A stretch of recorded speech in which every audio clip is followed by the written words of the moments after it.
নমস্কার বন্ধুরা, কেমন আছেন সবাই? আশা করি সবাই ভালো আছেন। আমি আজ রুই মাছের কালিয়া রান্না করব।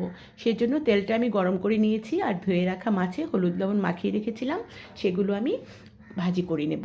এপিট ওপিট করে লাল করে ভাজা হয়ে গেলে আমি নামিয়ে নেব। পরবর্তী আরেকটা বেজও আমি ভাজি করে নেব।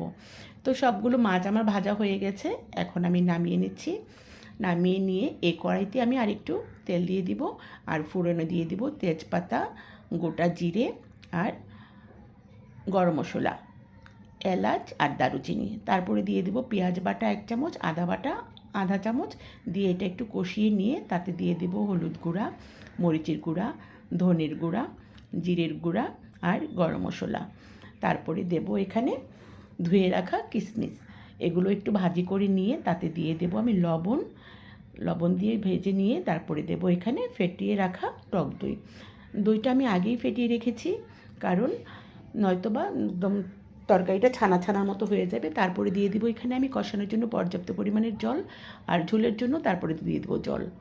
দিয়ে আমি মাছগুলো দিয়ে দেবো। তো টকবক করে যখন ফুটে উঠতে থাকবে, সুন্দর একটা গন্ধ বেরিয়ে গেছে এখনই, দেখতে ভীষণ লোভনীয় আর খেতে দুর্দান্ত হয়। এটা সাদা ভাত, পোলাও সব কিছুর সাথে খাওয়া যায়। আর নামানোর আগে আমি দিয়ে দিব এখানে 1/2 চামচ চিনি আর 1 চামচ ঘি। তো সবাই রান্না করে খাবেন এই রেসিপিটা ভালো লাগলে। আর এতক্ষণ যারা ধৈর্য ধরে আমার ভিডিওটা দেখছেন, তাদের সবাইকে আমার প্রাণঢালা অভিনন্দন এবং ভালোবাসা। তো সবাই ভালো থাকবেন, দেখা হবে নতুন আরেকটা কোনো ভিডিওতে। সেই পর্যন্ত সবার জন্য শুভকামনা রইল। আমার পাশে থাকবেন সবাই। ভালো লাগলে লাইক কমেন্ট শেয়ার দিবেন। ধন্যবাদ, নমস্কার।